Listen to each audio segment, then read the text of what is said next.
In 1926, George Samuel Clason published a series of parables that was set in the ancient city of Babylon. These parables became known as a book called The Richest Man in Babylon, and it has become a classic in financial literature. If you've never read the book, you'll be blown away by the tried and tested lessons it presents for accumulating wealth and riches. The story begins with a character called Bon Seer, who was a chariot builder, and Cobby, who was a musician. The two had become the best at their craft, but yet were poor and had no money.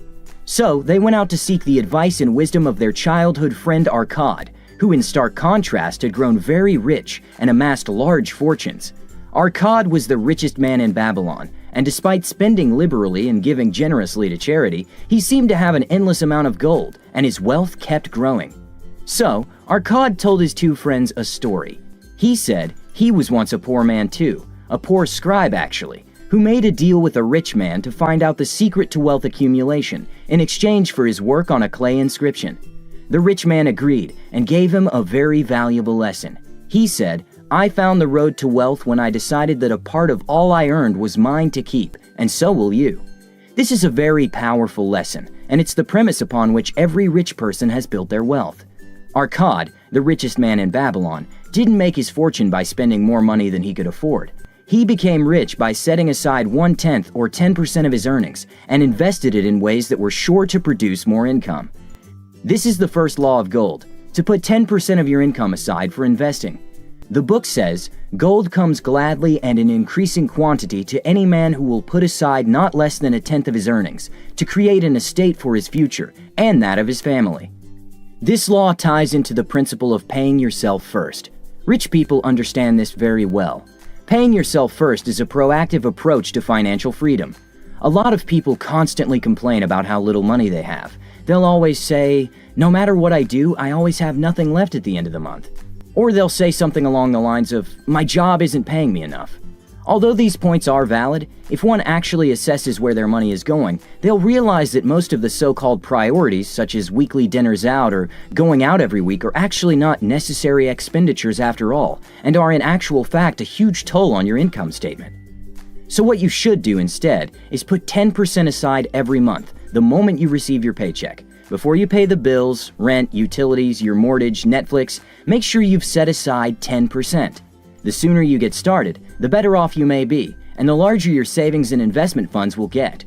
Not only will you take advantage of compounding growth to help grow your money faster, but should a major financial crisis occur, such as a huge medical bill, a large car repair, or in a worst-case scenario, a layoff, you won't be as scared. The second law of gold is to invest your money. The book says, "Gold laboreth diligently and contentedly for the wise owner who finds for it profitable employment, multiplying even as the flocks of the field." Gold and money indeed is a willing worker. The richest man in Babylon learned early on how money works and how to put his money to work for himself. He was able to control his expenses and learn the difference between necessities and luxuries. A lot of people struggle differentiating the two. The rule of thumb when it comes to luxuries is simple. If you don't need it, don't buy it. It really is that simple. As your savings increase, you can start looking for profitable, safe investments to put your money into. There are many ways you can invest your money, such as real estate, stocks, bonds, businesses, and so on. You should see your money as little soldiers, going into war and bringing back bounty. The more soldiers you have, the more bounty and loot they'll bring back. But before making any major investment, you must first be absolutely certain about where you're putting your money.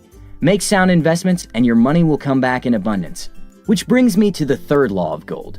Seek first advice, or as I like to say, seek wisdom first before making an investment. The book says, "Gold clingeth to the protection of the owner who invests it under the advice of men wise in its handling." Look, you worked hard for your money, right? And you shouldn't lose even a single penny. So why would you trust your own inexperience to make sound investments? This is exactly what a lot of poor and some middle-class people do. They make investments out of their gut feelings or things they might have overheard from their friends, colleagues, or even on TV or the radio. What always eventually happens is they lose their money, or what they thought was a sound, solid investment was actually a scam. Very rarely would you hear that the investments were successful or that they made any money. The rich, on the other hand, seek advice from professionals wise in the handling of money before making any major investment. Just like you wouldn't trust a cook to perform heart surgery on your chest, you should also not trust people who are not skilled in the ways of making and handling money to advise you on where to put and invest your hard-earned money. This brings me to the fourth law of gold. Gold slippeth away from the man who invested in businesses or purposes with which he is not familiar, or which are not approved by those skilled in its keep. I think the best way to illustrate this point is with the help of my friend John. So, John has been following and practicing the first law of gold for 1 year now, and has so far saved up a considerable amount of money, a total of $10,000. So, my friend John is a reasonably smart guy. He reads a couple books a year and watches TV and YouTube videos on his favorite subject, investing and making money. Although, like I said, John is a smart guy, he has a very acute flaw in investing. Let's call it his Achilles heel. These are the kind of investments John and a lot of poor people subscribe to. The moment they hear a quote-unquote good investment on TV or radio, they jump on it right away. You've heard it all before. This is one real estate opportunity you can't afford to miss. Or, invest in this stock, it's too big to fail. 2 months later, guess what? The basic rule to follow when investing is very simple. If you don't understand it, don't invest in it, period. Or, seek advice like the third law suggests, from men wise in keeping and making money. This is what John should have done. Instead of investing in bad stocks and real estate, he should have instead looked for and sought the advice of a person who is succeeding and making money in real estate or stock investing. So now, my friend John is broke and has about $500 left in the bank. But not all hope is lost. In his moment of misery, he conjures up a brilliant plan to make back the money he lost and then some. His plan is simple, brilliant, and cunning. In his eyes, it can't fail. John plans to go to Vegas. Yeah, the gambling city. Bet on a couple of games and make back the money he lost. He's absolutely sure and certain that he can make back the money and then some. Which brings me to the fifth law of gold. Gold flees the man who would force it to impossible earnings, or who follows the alluring advice of tricksters and schemers, or who trusts it to his own inexperience and romantic desires in investment. You see, in John's attempt to make back the money he lost, he thought the fastest and easiest way to make back the money was to gamble. Although very rarely some people do make a lot of money gambling, it wasn't John's lucky day. My friend John learned 2 very important lessons that year. 1, what happens in Vegas stays in Vegas. And 2, there's no quick way to become rich. The lessons that Arcad taught his friends are the premise of the book, and they are the lessons of wealth-building habits that I believe every rich person has followed to accumulate their wealth. These lessons have helped millions of people who practice them to become financially stable and wealthy, and I believe these lessons will help you build a firm financial foundation. Thank you guys so much for watching, and I'll see you on the next one.